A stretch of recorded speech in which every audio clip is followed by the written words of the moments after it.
Good morning. My name is Victor Abraham and I will be your MC upstairs later on today. But now, let me welcome the first night on the Hacktivity stage. Sir David Pepper was the director of the government communications headquarters at the UK's agency responsible for signals intelligence and electronic information security. He is currently a member of the board at Thieves UK and works with Deloitte on cyber risk and national security issues. In his talk, Sir Pepper will present the evolution of cyberspace and speak about the coming trends. Ladies and gentlemen, please welcome on stage Sir David Pepper. Sir David Pepper. Thank you, Victor. Thank you very much. Thank you for the invitation, and thank you for inviting me to be here. My talk is a PowerPoint-free zone for a change.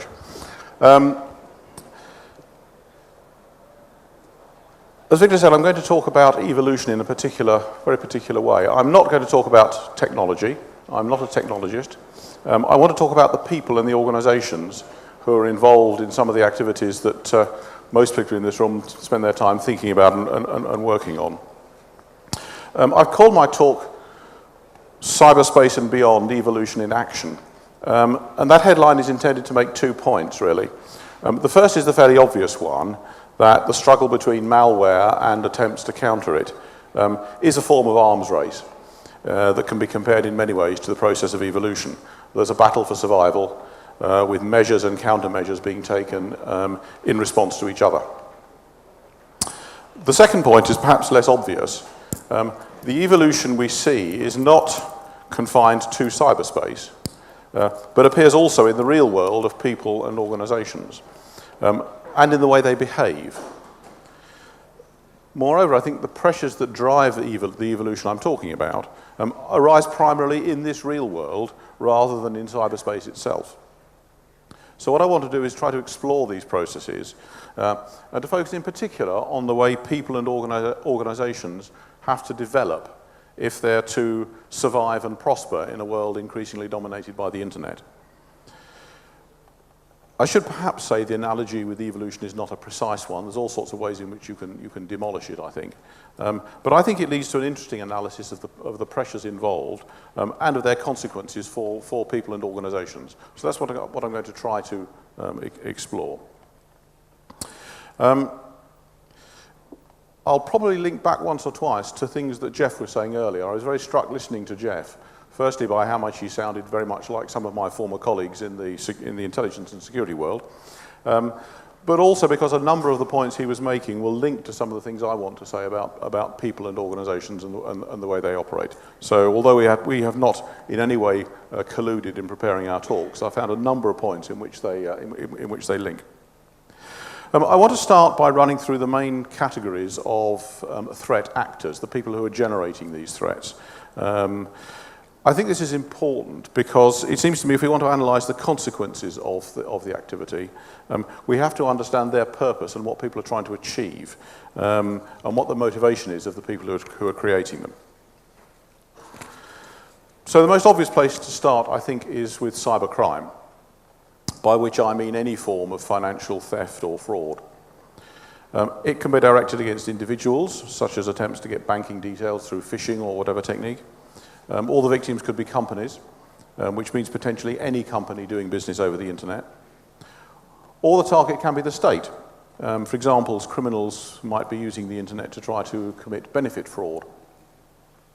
And as we know, the sums of money involved are huge, and I don't believe any of the estimates that one hears in any detail at all, but we're obviously talking tens or even hundreds of billions of dollars a year, so big business.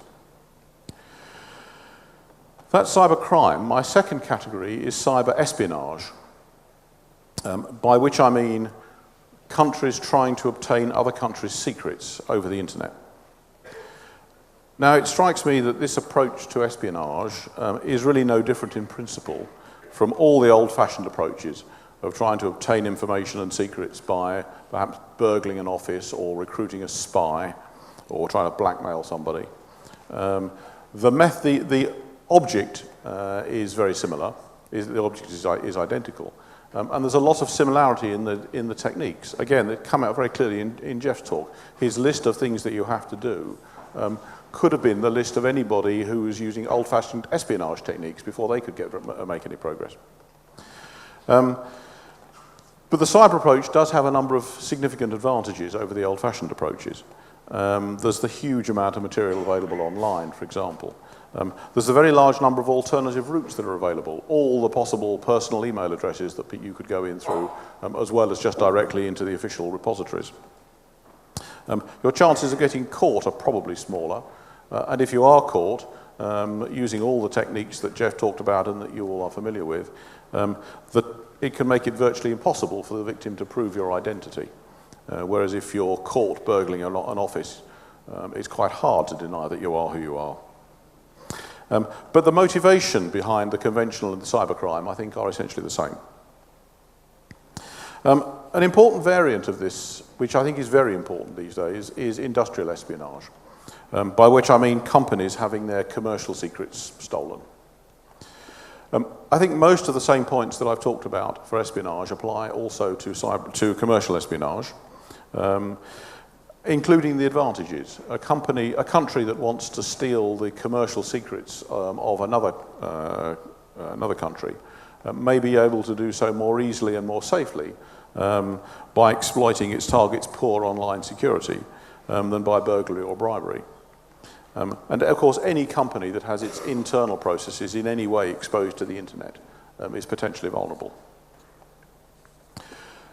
The two areas that I've talked about as distinct, of state espionage and commercial espionage, overlap if we get to the area of defense industries. A state that wants to get another country's defense secrets may actually find it much easier to do that by going in through the networks of the defense industry, rather than by trying to go in through to its Ministry of Defense, for example.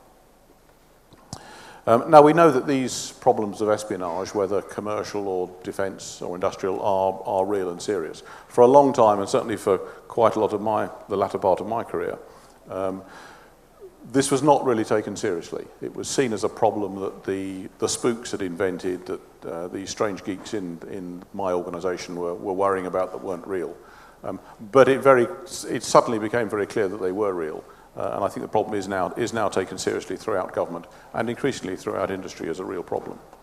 I could also have mentioned the critical national infrastructure as a target. So water and power systems, for example, are certainly of interest to other countries who are interested in information gathering, or perhaps making preparation for hostile activity, which I'll come on to. So that's the category of espionage. The next threat in my list is from people who I will group together as hackers and hacktivists.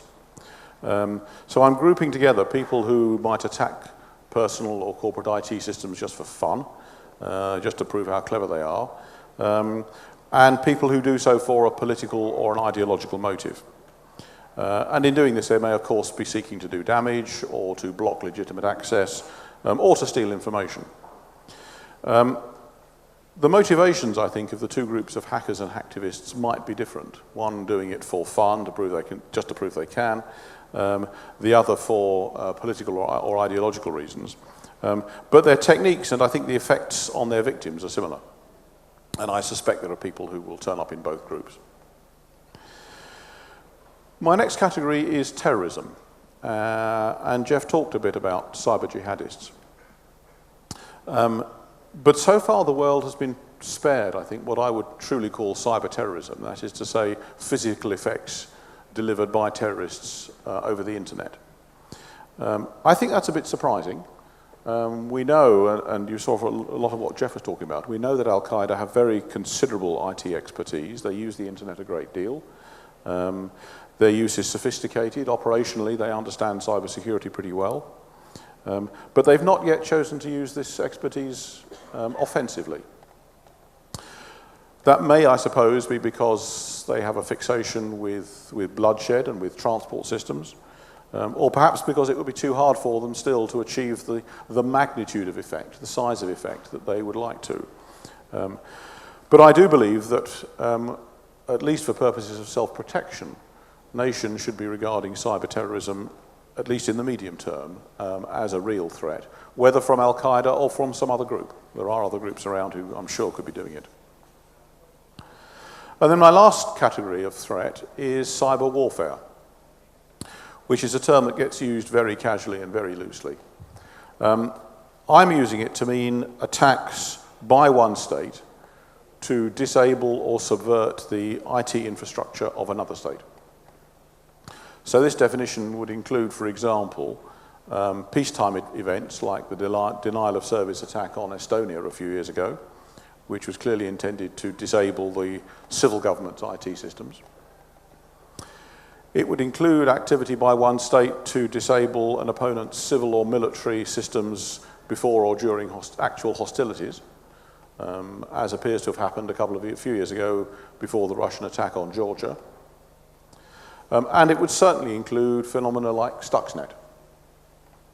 For me, Stuxnet has two types of strategic significance. First, the fact it's apparently a genuine cyber attack, apparently by one country on another.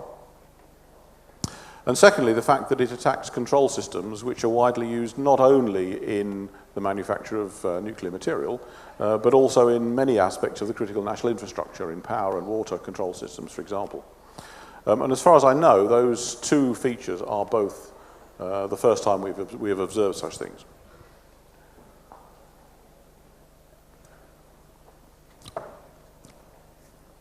So those, for me, are the sources of the threats that we're thinking about. Not the technical source, not the technical threats, but the people and what they're trying to achieve. It's worth thinking, I think, briefly about the players on the other side, the victims and the defenders, before we go and think about the dynamics between them. We can start with individual citizens, people who may be the direct victims of criminal activity, or they may be innocent bystanders. They may just happen to have had their credit card details stolen in a raid on a company system. Or they may just be the victims of hackers who fancied attacking them for fun. Then there are the organizations that use the internet for their business. And in this I include all sorts of organizations, so certainly companies, certainly government departments, government agencies, charities, anybody for whom the internet is a mode of doing business. And then my third group in this part is the defenders, the IT security companies and consultancies, the police, the government intelligence and security agencies, all the people who are trying to enable legitimate users of the internet to do so safely. Now, all those groups are directly involved in the struggle in cyberspace. Their roles are different and their motivations are different. But as I'll describe, I think we can examine their behavior in terms of quite a small set of motivations and drivers. So I'm now going to start to think about the process of change and evolution that I mentioned at the start. You can see it in one level in terms of what happens in cyberspace itself, of course. Each new development in malware triggers a response in defensive techniques. And each defensive development, in turn, triggers new developments in attacks and in malware itself. I think for a small minority of attackers, that's probably all there is to it. They're doing it for fun.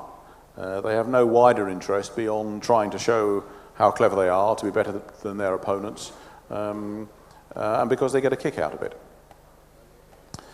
But that very limited horizon, I think, is not true for the majority of players. For whom essentially the technology is a tool for them to go about various forms of business.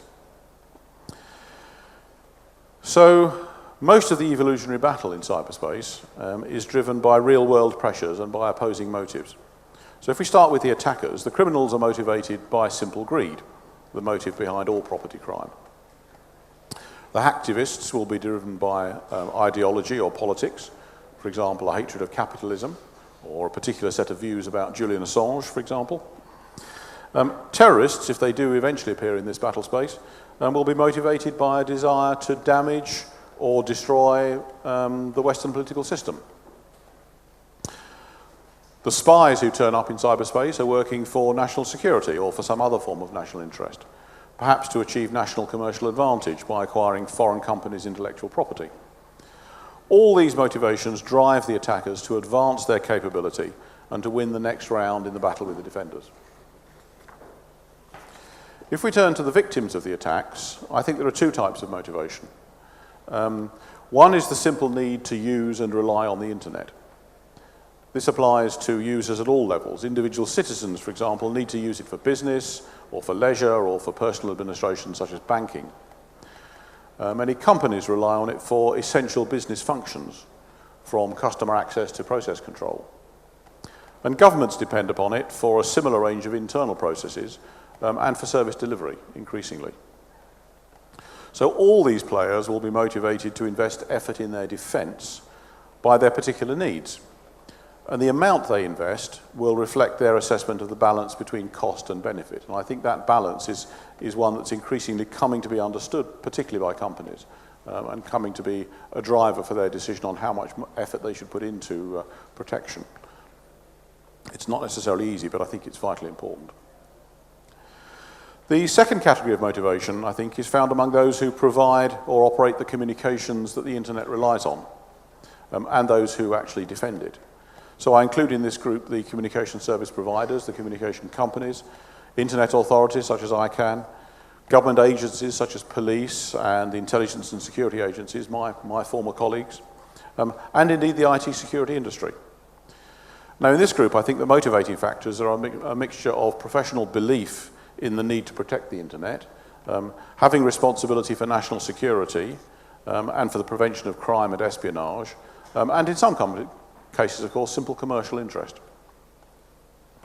So that's the two sets of motivating factors on the two sides. And I think what follows from this analysis is the realization that the technical evolution in cyberspace has to be seen as being driven by a whole range of evolutionary change in the organizations concerned. So let me think about some examples of that. Start with some of the attackers, perhaps. Cyber criminals have developed sophisticated organizational structures to manage their capabilities and to turn them into cash. They have ways to buy and sell technology with each other. They have ways to exploit stolen credit card data. They have ways to keep the forces of law and order out of their secrets. And they have ways to build their own communities of trust. Again, this links to what Jeff was talking about. I think it seems a bit odd to talk about trust in the context of criminals, but there's an old English proverb that talks about there being trust among thieves, and it's clear that people in this category do have really very sophisticated mechanisms based upon managing trust to share their skills. And it's interesting, I think, that these techniques and structures have evolved not only in response to pressure from the law enforcers, but they've also drawn very heavily on techniques used by legitimate industries in all sorts of ways. Or if you consider, for example, those responsible for cyber espionage, it's clear, I think, from the scale of espionage attacks using advanced persistent threats, that there's a very large and complex organization behind them, perhaps more than one. To achieve the success they do, they need large numbers of people working cooperatively to understand their targets and to generate and manage the attacks. They rely on a very detailed understanding of their targets and the way they behave, and that knowledge and understanding has to be kept up to date, essentially in real time, because their targets are constantly evolving themselves. So again, technical capability is possible only because of a sophisticated and constantly evolving organization. If I now turn from the attackers to the users and the defenders and think about how they're evolving and how they need to evolve, I think this is most easily tackled by asking, first of all, what risks each group faces and how they can mitigate them. And I think that can be seen then as driving the evolution. So for individuals, the most obvious risk is of being a victim of theft or fraud, of having your bank details stolen through a phishing attack or losing your credit card details or passwords through a keylogger, for example. And there's the risk of being a victim to a hacker who decides to take your systems down just for fun or because he's got a grudge against you. In one sense, mitigation of these risks ought to seem easy. Obvious rules about behaving sensibly, using common sense, I think are easily trotted out. But I don't really think it's as easy as that. I think the rules are probably fine for many users, though they probably won't protect them against the more determined attackers. But I do worry very much about, for example, elderly users of the internet. I'm probably the oldest person in this room, but there are a lot of people a lot older than you who find a lot of this really very confusing and very difficult, but actually have to rely on the internet increasingly to do things or not to be shut out of all sorts of aspects of life. I think this group of people particularly, they're not only the elderly, lots of people who are nowhere near as savvy as the people in this room, I think are very vulnerable to criminals.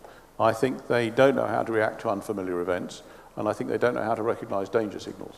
And I think that actually makes it very hard for them to be sensible in the way they're asked to be. My evolutionary point here, I think, is that individuals need to learn not only technical skills, as how to browse and do email, for example. They need to develop much deeper skills, and they need to learn new behaviors if they're to be safe. They may, for example, need to develop a predisposition to distrust whatever they come across on the internet, which is not the way they're used to living their lives, and for many people will come with great difficulty. If you turn now to organizations that use the internet for their business, I think there's a considerable list of business risks for them to worry about, whether we're talking government or commercial organizations. Some risks are obvious, of course. They may suffer substantial cash losses through theft and fraud. They may lose valuable information to a foreign government or a company, or through the actions of a hacktivist. And for a company, this information could be commercial intellectual property. For a government, it could be sensitive secrets. Or they could incur huge costs through loss of customer data, such as credit card details.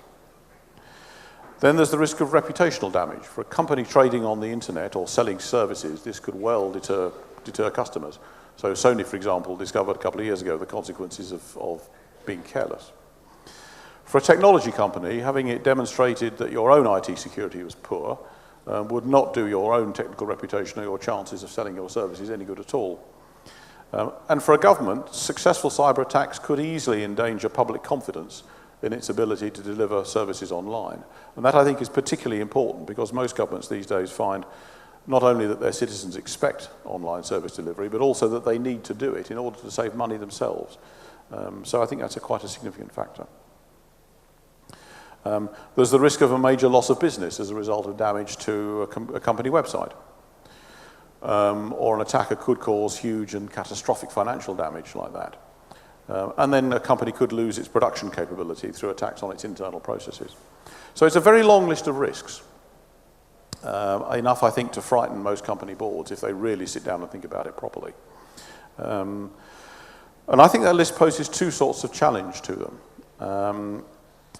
The first is the obvious one of how to make their technology stronger. And that, of course, means two things. It has to be secure to keep the hackers out, and it has to be resilient so that systems can withstand, for example, denial of service attacks. And that technical response will normally be an organization's starting point. They will normally turn to the techies and say, what are you going to do to fix it? But I think if companies and organizations stop there, they will almost certainly fail to achieve the security that they really seek. And I think this is the heart of my evolutionary point when I'm thinking about organizations.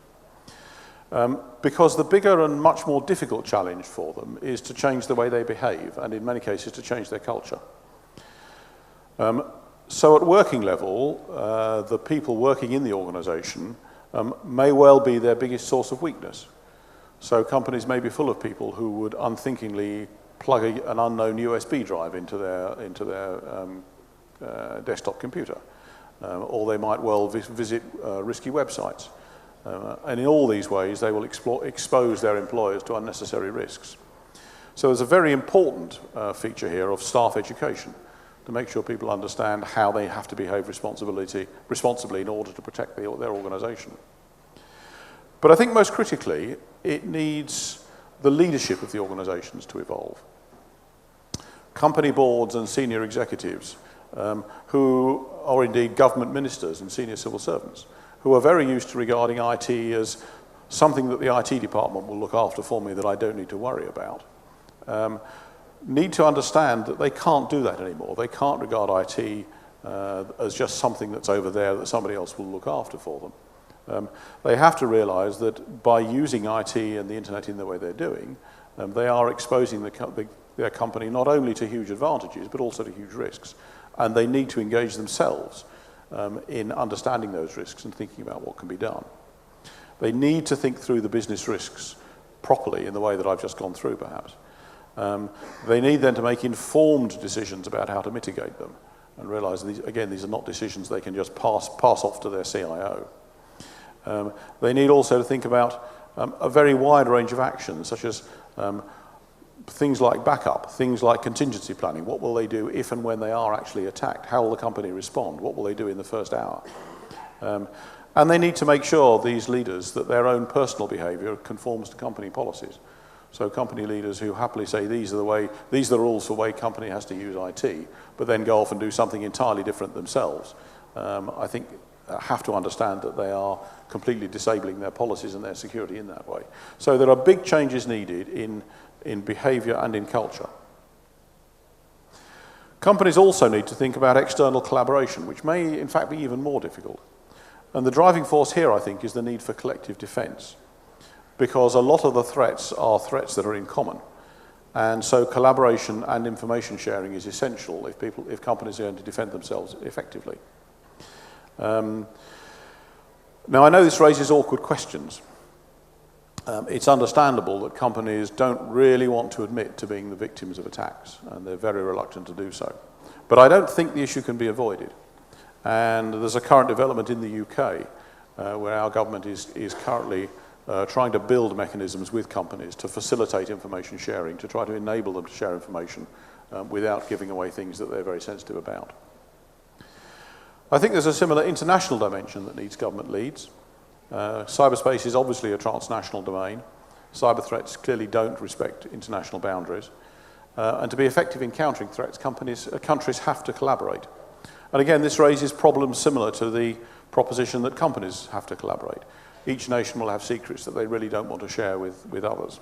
But I think ways around that have to be found, and this requires a change of attitude and culture. And Hungary clearly is very much at the forefront of efforts to do this, having hosted the latest international conference only the week before last. I think also, final point about governments, is they need to take an active role in improving public education in cyber matters. It seems to me that the behavior and the competence of individuals is a significant factor in the overall national security and vulnerability to cyber threats. But the average, as I've talked about, the average level of understanding among citizens about the threats and how they should behave and respond to them is really pretty low. And I think that's unlikely to change without serious government action. And again, I think that requires an evolutionary change in attitude and approach, very often among governments who really are not used to thinking in that way. Finally, when I think about evolution, let me think about the defenders briefly. The forces of law and order and the industries who develop protective systems. I think the evolutionary path for companies working in this area, developing security solutions, is fairly obvious, and it's not really any different from any other company who's developing a commercial strategy. But I think for government agencies, it's very different. These are mostly organizations with long histories of operating in the world before the internet. They're mostly organizations where they have structures and methods that have worked perfectly well in the past, but don't work well enough in the current age. And they employ people whose skills, I think, do not include the sort of deep familiarity with the internet and the way it works, which is what they need. I do speak from some experience here. My own organization, GCHQ, faced this challenge rather earlier than most, because we had to operate in the environment of world communications. I should explain, my organization was the UK's communications interception agency. So I spent much of my career intercepting foreign communications for purposes of foreign intelligence, which sounded awfully like what Jeff was describing, I have to say. So we were used to operating in the pre-internet world. And then suddenly, just over 10 years ago, this changed really quite fundamentally and radically when the internet started to replace most other forms of communication. And we having initially started with a technology solution to this problem, realized eventually that that wasn't good enough, and we had to go through a complete change in culture and behavior and organization. We had to redesign the organization, we had to redesign the skills that people had, and we had to redesign all our operational processes. Now that's really quite a hard task for an organization to do, and it's one that took us several years to work through, and of course it's never complete, because one feature of the new world is constant and rapid change. And that's an evolutionary challenge that every organization in this area, I think, has to grapple with. And I think you still see many organizations trying to tackle the problem by tackling the technology. And they do that without realizing the deeper change they need in skills and in behavior. And I think success for those who have been successful has come, and will come only when they realize the magnitude of that challenge and the longer term thing they have to do. I think that brings me to the point where I will try to wrap up.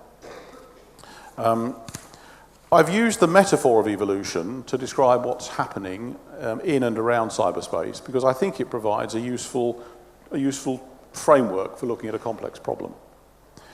A conventional arms race is driven not by interest primarily in armaments as such, but by political motives in the countries involved. It's part of the struggle for power and supremacy.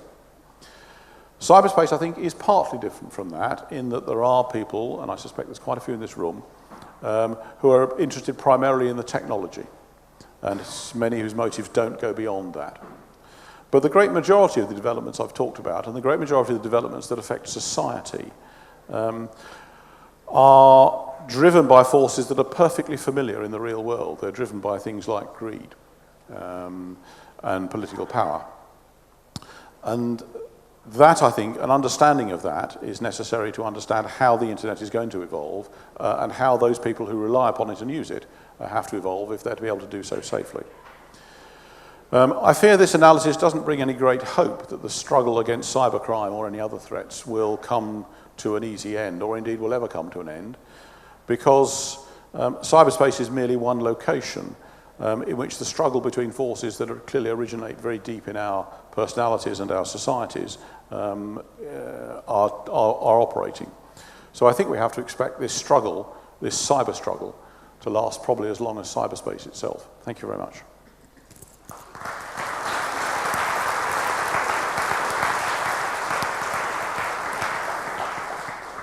I'm happy to take any questions if any arise, but I shall be around if anybody wants to talk to me afterwards. Probably are all ready for your coffee, so I'll vacate the station and say thank you. Thank you very much.